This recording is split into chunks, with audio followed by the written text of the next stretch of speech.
ओम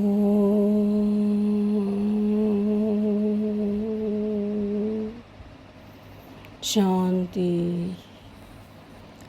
आज है 13 मई 2026 की साकार मुरली से बाप दादा कहते, मीठे बच्चे। हाँ जी बाबा। बाप द्वारा तुम्हें जो सृष्टि के आदि मध्य अंत की नॉलेज मिली है, इसे तुम बुद्धि में रखते हो, इसलिए तुम हो स्वदर्शन चक्रधारी। बाप द्वारा तुम्हें जो सृष्टि के आदि मध्य अंत की नॉलेज मिली है, इसे तुम बुद्धि में रखते हो, इसलिए तुम हो स्वदर्शन चक्रधारी। अपना ही स्वदर्शन करना कि कैसे हमने इस चक्र को फिराया है ना, ये है स्वदर्शन चक्रधारी होना। प्रश्न है, रूह को पावन बनाने के लिए रूहानी बाप कौन सा इंजेक्शन लगाते हैं? मन मना भव का। उत्तर है मन मना भव का। तो यह इंजेक्शन रूहानी बाप के सिवाय कोई लगा नहीं सकता। हाँ, तो और कोई कह नहीं सकता कि मुझे याद करो। अब जितने भी धर्म संस्थापक हैं, हाँ, तो गुरु नानक देव जी हैं, या राम हैं, श्री राम हैं, या श्री कृष्ण, उन सभी ने ऊपर उंगली दिखाई है ना कि परमात्मा कोई और है। उनको उन्होंने भी उसकी आराधना उन्होंने भी की है ना। तो ये ऐसे चित्र में भी बताया है कि सारे जो जितने भी धर्म संस्थापक हैं, उन्होंने भी किसी न किसी की आराधना की है। तो पाप के सिवाय तो उस परम पिता परमात्मा जो कि निराकार है, बिंदु स्वरूप है, ज्योति स्वरूप है, उसके सिवा यह इंजेक्शन, रूहानी इंजेक्शन कोई लगा ना सके। यह इंजेक्शन रूहानी बाप के सिवाय कोई लगा नहीं सकता। किसी ने नहीं कहा कि मुझे याद करो, है ना। तो परमात्मा को याद करने का ही डायरेक्शन दिया। तो बाप कहते हैं, मीठे बच्चे तुम मुझे याद करो बस। हाँ, तो परमात्मा पिता अब स्वयं कह रहे हैं कि मुझे याद करो बस। तुम जितना मुझे याद करोगे, मेरे सानिध्य में रहोगे, उतना तुम्हारा विकर्मों का विनाश होगा, उतना तुम भी देह भान से, जो कि तुम देह भान में आकर अपने आप को भूल गए, मुझे भूल गए हो, तो वो सब विकर्म विनाश हो जाएंगे, देह भान से डिटैच हो जाएंगे। तो तुम मुझे याद करो बस। याद से ही आत्मा पावन बन जाएगी। इसमें संस्कृत आदि पढ़ने की भी कोई ज़रूरत नहीं है ना। तो परमात्मा से बात करने के लिए तो कोई भाषा की भी ज़रूरत नहीं है ना। तो संस्कृत आदि की भी कोई ज़रूरत नहीं है। वो तो संकल्पों की भाषा समझते हैं, वाइब्रेशन समझ जाते हैं, भावना समझते हैं। तो बात तो हिंदी में सीधे शब्दों में सुनाते हैं। रूह को जब यह निश्चय हो जाता है कि रूहानी बाप हमें पावन बनने की युक्ति बता रहे हैं, तो विकारों को छोड़ती जाती है। हाँ, तो जब रूह को, जब आत्मा को यह निश्चय हो जाता है कि रूहानी बाप मेरा रूहानी बाप, मेरा सत्य पिता मुझे पावन बनने की युक्ति बता रहे हैं, जब ये स्मृति आती है तो विकारों को छोड़ती जाती है। ओम शांति। ओम शांति बाबा। ओम शांति का अर्थ तो बच्चों को समझाया है। आत्मा अपना परिचय देती है, मेरा शांत स्वरूप है, मेरा स्वरूप शांत है, और मेरा रहने का स्थान भी शांति धाम है। तो जहाँ कोई चूरपुर नहीं होती है, स्टिलनेस में रहती है आत्मा, शांति धाम, साइलेंस में रहती है, डीप साइलेंस, डेड साइलेंस। तो जिसको परम धाम, निर्वाण धाम भी कहा जाता है। बाप भी कहते हैं, दे अभिमान छोड़ दे ही अभिमानी बनो। तो बाप अभी क्या कहते हैं कि दे अभिमान, दे भान, दे अभिमान छोड़ो।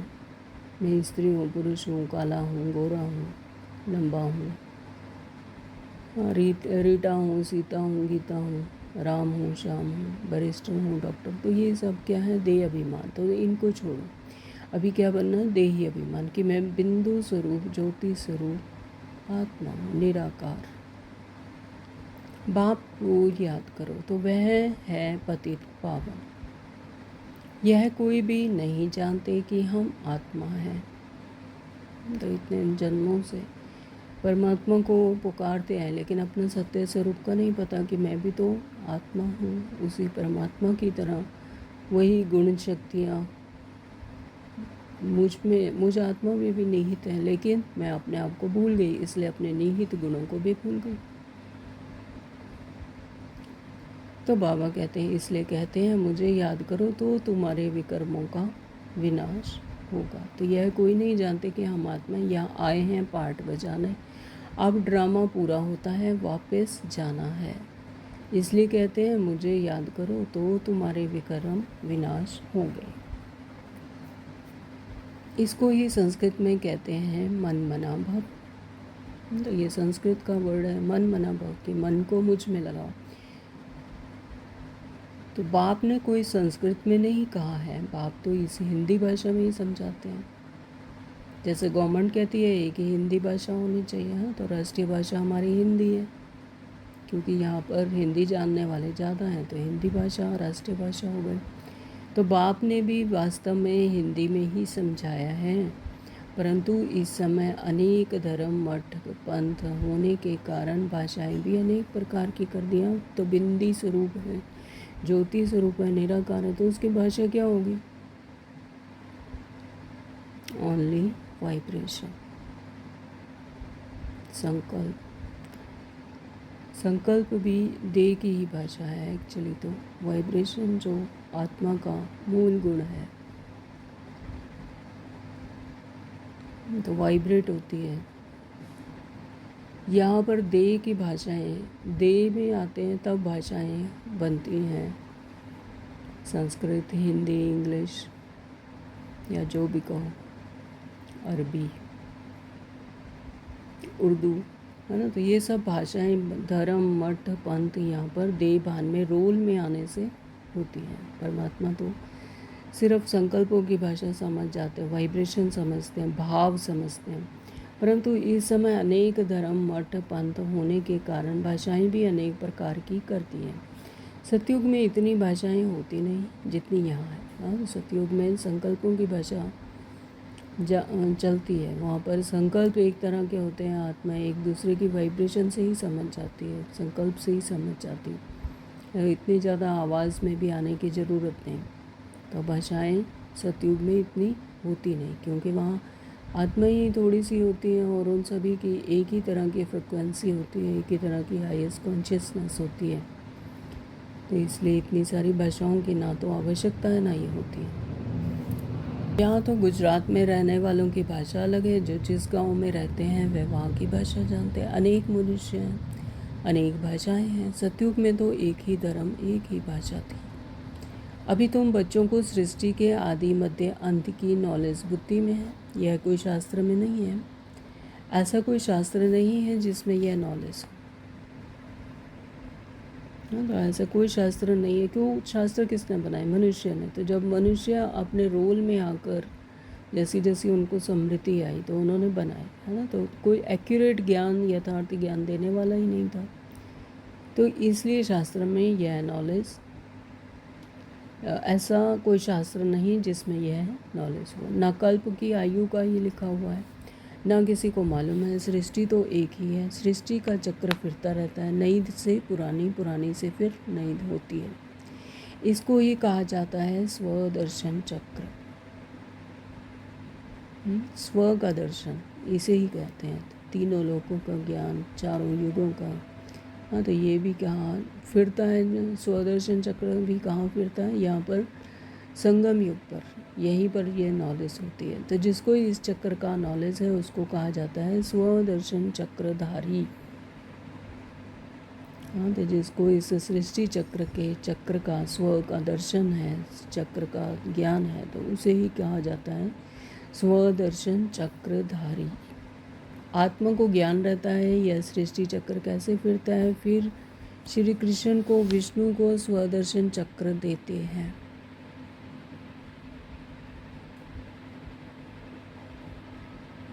तो फिर ये सृष्टि चक्र कैसे फिरता है, फिर श्री कृष्ण को दिखाते हैं कि स्वदर्शन चक्रधारी।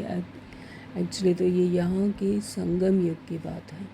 विष्णु को स्वदर्शन चक्र दे देते हैं। तो अब बाप समझाते हैं कि उनको तो ये नॉलेज थी ही नहीं, है ना। तो सतयुग में तो ये प्राय लोप हो जाती है, ये नॉलेज रहती ही नहीं। तो बाबा क्या समझाते हैं कि ये तो उनको नॉलेज थी ही नहीं, लेकिन उन्हें स्वदर्शन चक्र दे दिया। तो सृष्टि के आदि मध्य अंत का नॉलेज बाप ही देते हैं। यह है स्वदर्शन चक्र। तो ये संगम युग पर ही मिलता है, आदि मध्य अंत का ज्ञान। बाकी कोई हिंसा की बात नहीं है जिसमें गला कट जाए। तो उसमें दिखाया कि ऐसे नाटक वगैरह दिखाते हैं जिसमें कि महाभारत या उसमें स्वदर्शन चक्र से किसी का गर्दन काट देते हैं। तो कोई देवता क्या हिंसा करेंगे, कोई गला काटने की जैसी बात नहीं है। तो बाकी कोई हिंसा की बात नहीं है जिसमें गला कट जाए, यह सब झूठ लिख दिया है। तो यह नॉलेज बाप के सिवाय कोई मनुष्य मात्र दे ना सके। तो ये परमात्मा पिता ने हमें स्वयं आकर बताया है, नहीं तो शास्त्रों में जैसा लिख दिया तो वैसे ही कथाएं हो गई, वैसे ही जानते हैं। तो ये यथार्थ नॉलेज नहीं है।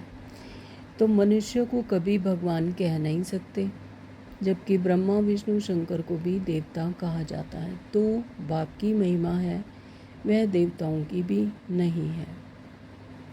जो बाप की महिमा है वह देवताओं की भी नहीं है। देवता तो परमात्मा की रचना है। तो बाप तो राजयोग सिखा रहे हैं। ऐसे नहीं कहेंगे कि बच्चों की भी वही महिमा है जो बाप की है। तो बच्चों की भी वो महिमा नहीं है जो परमात्मा पिता की है। बच्चे फिर भी पुनर्जन्म लेते हैं ना। तो बाप तो पुनर्जन्म में नहीं आते हैं, हाँ। तो वो जन्म मरण में नहीं आते और शरीरधारी नहीं बनते, 5 तत्वों का शरीरधारी नहीं बनते, पुनर्जन्म नहीं लेते हैं। हम बच्चे लेते हैं, हम आत्माएं लेते हैं। तो बच्चे बाप को याद करते हैं, ऊंचे ते ऊंचा है भगवान, वह सदा पावन है। बच्चे पावन बन फिर पतित बनते हैं। बाप तो है ही पावन। बाप का वर्षा भी जरूर चाहिए बच्चों को। एक तो मुक्ति चाहिए, दूसरा जीवन मुक्ति चाहिए। शांति धाम को मुक्ति धाम और सुख धाम को जीवन मुक्ति कहा जाता है। मुक्ति तो सबको मिलती है, जीवन मुक्ति को पढ़ेंगे उनको मिलेगी। तो मुक्ति तो सभी को मिलती है। शांति धाम है मुक्ति धाम और सुख धाम है जीवन मुक्ति। वहाँ पर जीवन रहते हुए भी मुक्त अवस्था रहती है सतयुग में। तो मुक्ति तो सबको मिलती है, जीवन मुक्ति जो पढ़ेंगे उनको मिलेगी। तो मुक्ति तो सभी को मिलती है। सभी आत्माएं पवित्र बनकर शांति धाम में चले जाएंगी, चाहे ज्ञान के द्वारा जाएं, चाहे सजाएं खाकर जाएं। तो यह चाहे योग बल से, चाहे सजा खाकर जाएंगे तो सभी शांति धाम में। ऐसे कोई जा नहीं सकता जब तक विकर्मों का विनाश नहीं होता, जब तक आत्मा पवित्र नहीं बनती तब तक नहीं जा सकते। लेकिन जीवन मुक्ति जो पढ़ेंगे, जो पुरुषार्थ करेंगे जीवन मुक्ति में, वही आएंगे।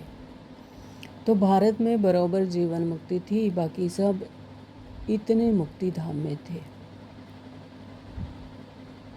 तो बाबा कहते हैं कि भारत में जो थे वो जीवन मुक्ति में थे, यानी कि अपनी आत्माओं का जो उस खंड पर आई तो वो जीवन मुक्ति में सतयुग में आई। बाकी सब मुक्ति धाम में थे, वो जाकर शांति धाम में विश्राम करती हैं, साइलेंस में रहती हैं आत्माएं।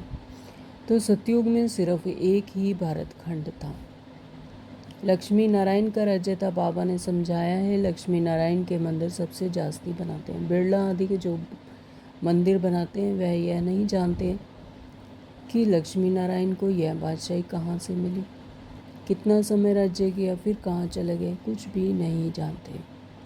तो जैसे गुड़ियों की पूजा हुई ना, तो इसको कहा जाता है भक्ति। तो गुड़ियों की पूजा करते, पहले सजाते हैं, फिर यानी जो छोटी छोटी गुड़ियाँ बनाते हैं माताओं के रूप में, फिर उनकी पूजा करते हैं और फिर उसे पानी में डुबो देते। तो बाबा कहते हैं इसको कहा जाता है भक्ति। आपे ही पूजे फिर आपे ही पुजारी। तो पूज्य और पुजारी में बहुत फ़र्क है।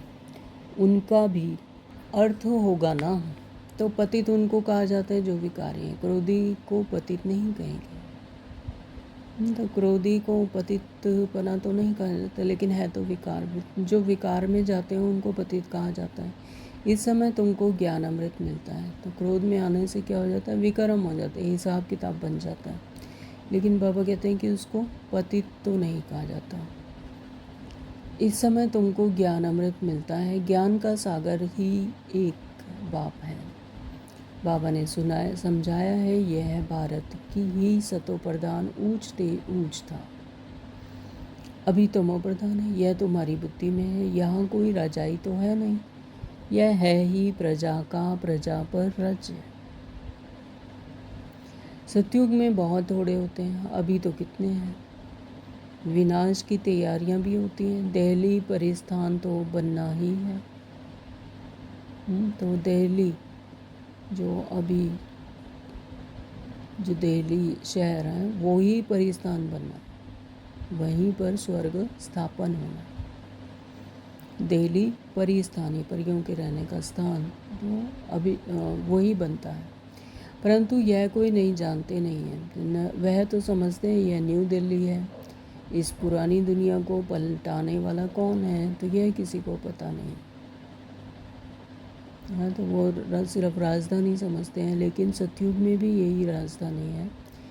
यहीं पर सतयुग स्थापन होगा। तो कोई शास्त्र में भी नहीं है, समझाने वाला तो एक बाप है। तो ऐसे समझते हैं कि पुरानी दुनिया को पलटाने वाला कौन है, तो स्वयं परमपिता परमात्मा। यह किसी को भी पता नहीं।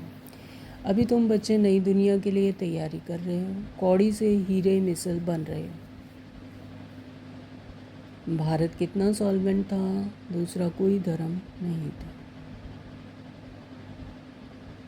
अभी तो अनेक धर्म है। अब रहम दिल बाप को याद करते। भारत सुखधाम था, यह भूल गए हैं। अब तो भारत का क्या हाल है। नहीं तो भारत हेवन था, बाप का जन्म स्थान है ना। तो भारत में ही आते हैं। पूरे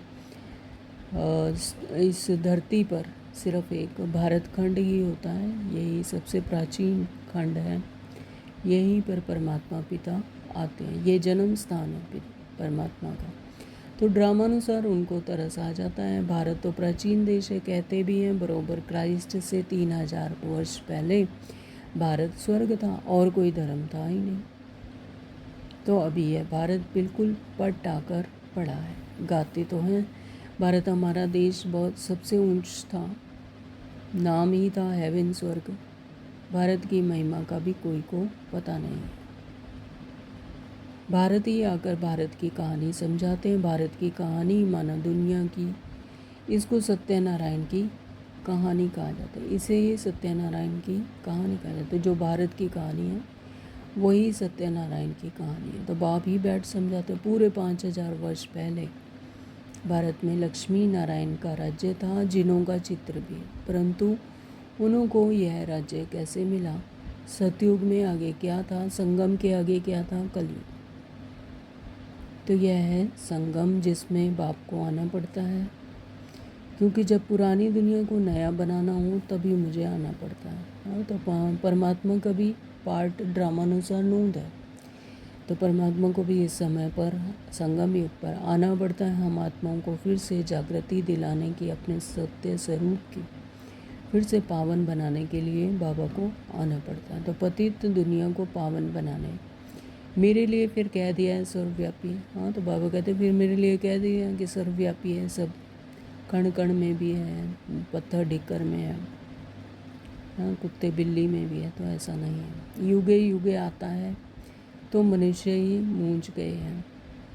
संगम युग को सिर्फ तुम जानते हो। तुम कौन हो, बोर्ड पर लिखा हुआ है, प्रजापिता ब्रह्मा कुमारी, ब्रह्मा कुमार ब्रह्मा कुमारी। तो ब्रह्मा का बाप कौन, शिव ऊंचते ऊंच, पीछे है ब्रह्मा, फिर ब्रह्मा द्वारा रचना होती है। तो प्रजापिता तो जरूर ब्रह्मा को ही कहा जाता है। शिव को प्रजापिता नहीं कहेंगे। तो शिव तो जन्म मरण में नहीं आते, पुनर्जन्म नहीं लेते, या शरीरधारी नहीं बनते हैं, तो उनको प्रजापिता नहीं कहा जाता। प्रजापिता किसको कहेंगे, ब्रह्मा बाबा को। शिव सभी आत्माओं का निराकार बाप है। तो अभी 1 मिनट के साइलेंस में परमात्मा पिता को परमात्मा के गोद में बैठकर, उनके सानिध्य में बैठकर छतर छाया में हम परमात्मा को याद करें।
ओम शांति। और प्रजापिता तो जरूर ब्रह्मा को ही कहा जाता है, शिव को प्रजापिता नहीं कहेंगे। शिव सभी आत्माओं का निराकार बाप है। फिर यहाँ आकर प्रजापिता ब्रह्मा द्वारा अडॉप्ट करते हैं, बाप समझाते हैं मैंने इसमें प्रवेश किया है। उन द्वारा तुम मुख वंशावली ब्राह्मण बने हो, ब्राह्मण द्वारा ही तुमको ब्राह्मण बनाए, फिर देवता बनाता हूँ। अभी तुम ब्रह्मा के बच्चे बने हो। ब्रह्मा किसका बच्चा? ब्रह्मा के बाप का कोई नाम है, वह है शिव निराकार बाप।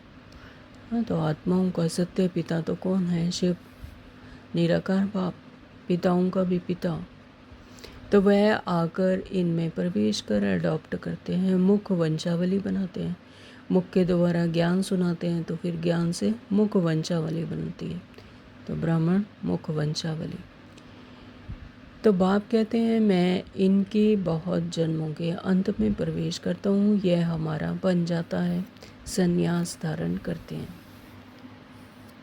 किसका संन्यास? 5 विकारों का। तो संन्यास कौन सा धारण करना है? गृहस्थी छोड़कर जंगलों में नहीं जाना है, बल्कि कमल फूल समान गृहस्थ में ही 5 विकारों का संन्यास करना है। तो घर बार छोड़ने की दरकार नहीं, गृहस्थ व्यवहार में रहते हुए ही पवित्र रहना है। माँ में कम याद करो। तो बाबा क्या कहते हैं? माँ में कम याद करो, मुझे याद करो, तो तुम्हारे विक्रम विनाश हो जाएंगे।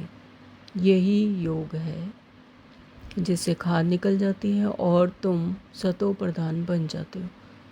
भक्ति में तो भल कितने भी गंगा स्नान करें, जब तप आदि करें, नीचे उतरना ही जरूर है। हाँ, तो भक्ति मार्ग में तो जब तप करते आए, इतना गंगा स्नान करते आए, वो समझते हैं कि गंगा स्नान करने से पाप धुल जाएंगे, लेकिन आत्मा का परिवर्तन नहीं होता है, शरीर स्वच्छ हो जाता है। हाँ, तो और ही नीचे उतरते आए। तो सतो प्रधान थे, अब तमो प्रधान है, फिर सतो प्रधान कैसे बने? सो सिवाय बाप के कोई रास्ता बता ना सके। बाप तो बिल्कुल ही सहज रीति बताते हैं, माँ में कम याद करो। ये आत्माओं से बात करते हैं, कोई गुजरातियों व सिंधियों से बात नहीं करते हैं। यह है रूहानी ज्ञान। शास्त्रों में है जिस्मानी ज्ञान, रूह को ही ज्ञान चाहिए, रूह ही पतित बना है। तो एक्चुअली तो आत्मा को ज्ञान चाहिए, आत्मा ही पतित बनी है, आत्मा ही अपने आप को भूली हुई है, आत्मा ही देह भान में फंसी हुई है। हाँ, तो रूह को ज्ञान चाहिए, रूह ही पतित बना है, उनको ये रूहानी इंजेक्शन चाहिए। तो बाप को कहा जाता है रूहानी अविनाशी सर्जन। वह आकर अपना परिचय देते हैं कि तुम्हारा रूहानी सर्जन हूँ। तो परमात्मा पिता ही हमें आकर अविनाशी सर्जन ही आकर हमें ज्ञान देते हैं। वह ही अपना परिचय देते हैं कि मैं ही तुम्हारा रूहानी अविनाशी सर्जन हूँ। तुम्हारी आत्मा पतित होने के कारण शरीर भी रोगी हो गया है। तो इस समय भारतवासी तथा सारी दुनिया नरकवासी है।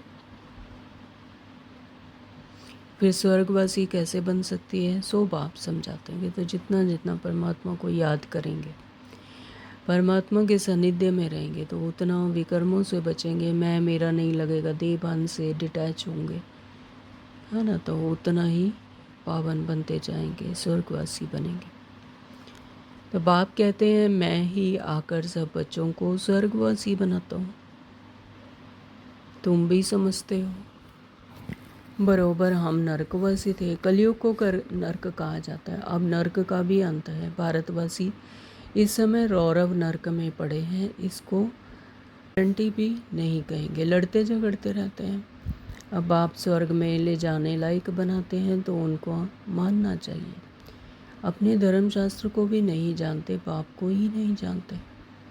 बाप कहते हैं मैंने तुमको पतित से पावन बनाया था ना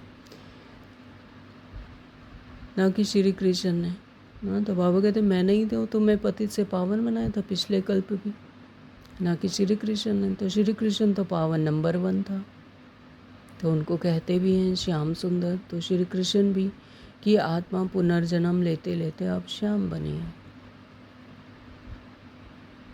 तो अभी मंदिरों में देखते हैं कि मूर्तियाँ कैसे बनाती हैं, ब्लैक कलर एकदम। तो वो किसका सिंबॉलिकल है कि अभी आत्माएं जो हैं तमो प्रधानता में, काम चिता पर बैठ काले बने हैं। जगत अम्बा को काली क्यों दिखाते हैं? जगत अम्बा उसको भी काली दिखाते, तो यह कोई नहीं जानते हैं। जैसे श्री कृष्ण को काला दिखाया है, वैसे जगत अम्बा को भी काला दिखाते हैं। तो तमो प्रधानता में आते आते उन्हें भी काला दिखा देते हैं। तो अब तुम काले हो फिर सुंदर बनते हो। काले यानी तमो प्रधान, सुंदर यानी सतो प्रधान। तो तुम समझा सकते हो भारत बहुत सुंदरता देखनी हो तो अजमेर सोनी द्वारका में देखो। स्वर्ग में सोने हीरे के महल थे, अभी तो पत्थर भीतर के हैं, सब तमो प्रधान हैं। तो बच्चे जानते हैं शिव बाबा ब्रह्मा दादा दोनों इकट्ठे हैं, इसलिए कहते हैं बाप दादा। वर्षा शिव बाबा से ही मिलता है।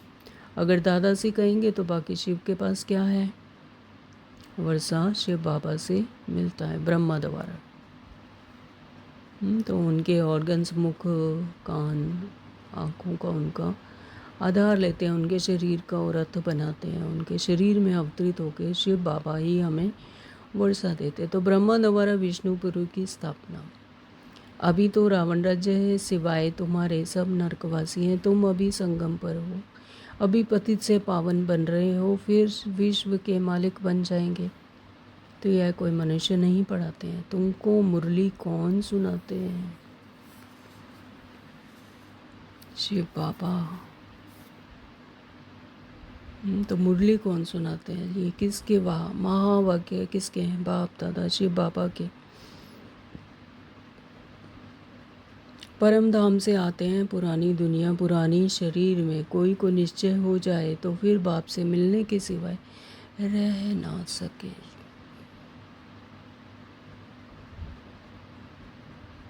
तो यज्ञ में वरिष्ठ भ्राता हैं रमेश भाई, उनकी जीवनी सुन रहे थे तो उन्होंने शिव बाबा का जो बताया उसमें कि शिव बाबा का उनको कैसे, ब्रह्मा बाबा में शिव बाबा का उनको साक्षात्कार हुआ। तो रोंगटे खड़े हो जाते हैं उनकी बात सुन के। तो वाकई तो जब निश्चय हो जाए तो बाप से मिलने के सिवाय रह ना सके, आत्मा तड़पती है। तब जब निश्चय हो जाता है तब आत्मा तड़पती है परमात्मा से मिलने के लिए।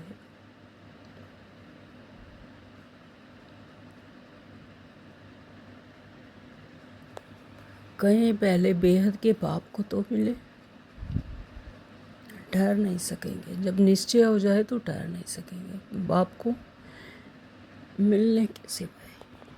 कहेंगे बेहद का बाप जो स्वर्ग का मालिक बनाते हैं, उनके पास हमको फौरन ले चलो। देखें तो सही शिव बाबा का रथ कौन सा है। वह लोग भी घोड़े को श्रृंगारते हैं, पटका निशानी रखते हैं। तो वह रथ है मोहम्मद का, जिसने धर्म स्थापन किया। भारतवासी फिर बैल को तिलक दे मंदिर में रखते हैं। तो भारतवासियों ने बैल बना दिया, एक्चुअली ब्रह्मा बाबा के रथ का आधार लिया शिव बाबा ने, तो फिर उसको मंदिर में रखते हैं, समझते हैं इस पर शिव की सवारी हुई। तो अब बैल पर तो न शिव की न शंकर की सवारी है, कुछ भी समझते हैं नहीं, शिव है निराकार, वह कैसे सवारी करेंगे, टांगे चाहिए तो बैल पर बैठ सकें। हाँ, तो ऐसा यथार्थ नहीं है, शिव निराकार है, तो बैल की कैसे सवारी करेंगे, यह है अंधश्रद्धा। अच्छा, मीठे मीठे सिकलदे बच्चों प्रति माता पिता बाप दादा का याद प्यार और गुड मॉर्निंग। रूहानी बाप की रूहानी बच्चों को नमस्ते। हम रूहानी बच्चों की रूहानी माता पिता बाप दादा को याद प्यार गुड मॉर्निंग। नमस्ते जी, शुक्रिया मेरे मीठे बाबा, आपका दिल से बहुत बहुत शुक्रिया। धारणा के लिए मुख्य सार में नंबर 1, बाबा ने कहा पाप से जो ज्ञान अमृत मिलता है वह अमृत को पीना और पिलाना है। पुजारी से पूज्य बनने के लिए विकारों का त्याग करना है। तो बाप से जो ज्ञान मिलता है, अमृत मिलता है, तो उस अमृत को खुद भी पीना और पिलाना। ये मुरली के द्वारा हमें ज्ञान मिलता है, अमृत है ये। समझने की बात है, वो निश्चय जब हो तब तो वो अमृत लगे, है ना, नहीं तो मामूली शब्द लगते हैं कि क्या वो ही बाबा रोज़ रोज़ कहते हैं, नहीं। जब अंदर से वो कशिश जागती है, वो आत्मा की तड़प जागती है, तब वो अमृत अनुभव होता है, अमृत मिलता है, तब वो टपकता है अमृत। तो अमृत को पीना और पिलाना है। पुजारी से पूज्य बनने के लिए विकारों का त्याग करना है। नंबर 2, बाबा ने कहा कि बाप जो स्वर्ग में जाने के लायक बना रहे हैं, उनकी हर बात माननी है, पूरा निश्चय बुद्धि बनना है। हाँ, तो बाबा हमें क्या कर रहे हैं, स्वर्ग में जाने लायक देवी देवता बना रहे हैं, तो उनकी हर बात माननी है और पूरा निश्चय बुद्धि बनना है। वरदान दिया बाबा ने, वरदानी हाथ सभी अनुभव करेंगे। अनुभव की विल पावर द्वारा माया की पावर का सामना करने वाले अनुभवी मूर्त भव। अनुभव की विल पावर द्वारा माया की पावर का सामना करने वाले, अनुभव की विल होगी तो माया पर माया की पावर का सामना करेंगे। अनुभवी मूर्त भव। थैंक यू बाबा। तो सबसे पावरफुल स्टेज है अपना अनुभव। अनुभवी आत्मा अपने अनुभव की विल पावर से माया की कोई भी पावर का, सभी बातों का, सर्व समस्याओं का सहज ही सामना कर सकती है, तो और सभी आत्माओं को संतुष्ट भी कर सकती है। सामना करने की शक्ति से सर्व को संतुष्ट करने की शक्ति अनुभव की विल पावर से सहज प्राप्त होती है। तो जितना अनुभव की विल पावर होगी, जितना अनुभव स्वरूप होंगे, तो उतना माया से भी सामना कर पाएंगे, माया की पावर का सामना कर पाएंगे, तो अनुभवी मूर्त बनेंगे। सामना करने की शक्ति से सर्व को संतुष्ट करने की शक्ति अनुभव के विल पावर से सहज प्राप्त होती है। इसलिए हर खजाने को अनुभव में लाकर अनुभवी मूर्त बनो। तो हमारे खजाने क्या हैं, समय का खजाना, ज्ञान का खजाना, संकल्पों का खजाना, दुआओं का खजाना, वरदानों का खजाना, शक्तियों का खजाना, गुणों का खजाना, फिर है खुशी का खजाना, पुण्य का खजाना। तो ये सब हमारे खजाने हैं। तो बाबा कहते हैं इन्हें अनुभव में लाकर अनुभवी मूर्त बनो। सिर्फ कहने और सुनने से नहीं है, ये अनुभवी मूर्त बनो, तब वो अपने बनते हैं खजाने। स्लोगन दिया, 1-2 को देखने के बजाय स्वयं को देखो और परिवर्तन करो। किसी को नहीं देखना, परिवर्तन किसका करना है, अपना, है ना। तो अपना ही परिवर्तन करना है, किसी और को नहीं देखना है कि वो बदले तो मैं बदलूँ, नहीं, स्वयं को बदलना है। यही मेरा पुरुषार्थ है। ओम शांति। आज की ये अव्यक्त इशारे हैं। सदा अचल अडोल एक रस स्थिति का अनुभव करो। अपने आप को चेक करो कि हर शक्ति का, हर प्राप्ति का, हर गुण का अनुभव है। अगर अनुभव की अथॉरिटी है तो कोई भी परिस्थिति अनुभव की अथॉरिटी के आगे कुछ भी प्रभाव नहीं डाल सकती। तो चेकिंग एंड मेकिंग अपनी है, अपने आप को चेक करना कि हर प्राप्ति का, हर गुण का, हर शक्ति का अनुभव है।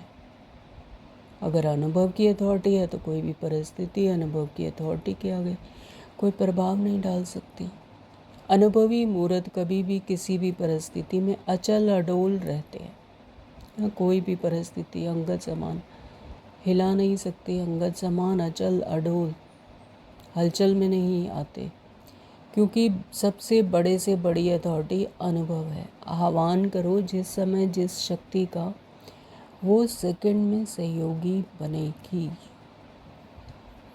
तो जितना जितना अनुभव का अनुभव होगा, अनुभव स्वरूप होंगे शक्तियों का, गुणों का, जो भी प्राप्तियाँ पर बाबा ने हमें करवाई हैं, तो जब उसकी अथॉरिटी अनुभव है, तो सबसे बड़ी से बड़ी भी अथॉरिटी क्या है? अनुभव, अनुभव की। तो अनुभव स्वरूप है, तो आह्वान करो तो जिस शक्ति का आह्वान करेंगे तो वो सेकंड में हाजिर होगी, तो सेकंड में सहयोगी बनेगी। तो आज सारा दिन शक्तियों का और अपने हर गुण का, प्राप्तियों का अनुभव करेंगे और अपने आप को अनुभवी मूर्त बनाएंगे। आज का स्वमान रखेंगे, मैं सर्वगुण संपन्न, सर्व शक्ति संपन्न आत्मा हूँ। आज करेंगे जी, सारा दिन यही मनन चिंतन करेंगे। मैं सर्वगुण संपन्न, सर्व शक्तियाँ संपन्न आत्मा हूँ। Om Shanti. Thank you Baba.